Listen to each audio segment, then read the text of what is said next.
An escalating outbreak of Mpox in Democratic Republic of Congo and its neighbours has prompted Africa's top public health body to declare a public health emergency of continental concern for the first time. But while experts hope that will galvanise a global response, many obstacles remain. Mpox, which is usually mild but can kill, has been endemic in parts of Africa for decades. A new strain, however, appears to spread more easily through routine close contact. According to the Africa Centers for Disease Control and Prevention, over 15,000 Mpox cases and 461 deaths were reported on the continent this year so far.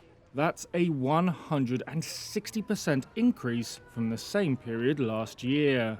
A total of 18 countries have reported cases. Benefits of the declaration, according to the Africa CDC, include the mobilization of resources across affected countries, the unlocking of essential funding, and the boosting of surveillance and laboratory testing efforts. This is not just an African issue. Here's Africa CDC Director General Jean Kaseya. And it is in this moment of vulnerability that we must find our greatest strength and demonstrate that we are all learning from the COVID lesson, and we are playing solidarity. Kaseya said there was a clear plan to secure the 10 million vaccine doses the continent needs, including 3 million this year. But sources involved in planning a vaccination rollout in Congo said only 65,000 doses were likely to be available in the short term. They added that campaigns were unlikely to begin there before October at the earliest.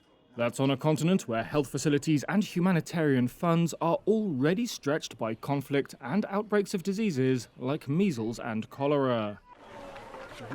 In Congo, there are no vaccines or specific treatments for Mpox outside clinical trials. Congo's regulators have approved the use of 2 vaccines domestically, but the government is yet to officially request any. That's neither from manufacturers nor governments like the United States, looking to make donations through global vaccine group Gavi.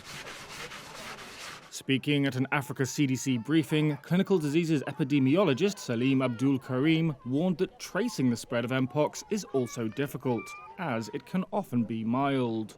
The evidence they have on numbers of cases and deaths, he said, they're just the tip of the iceberg.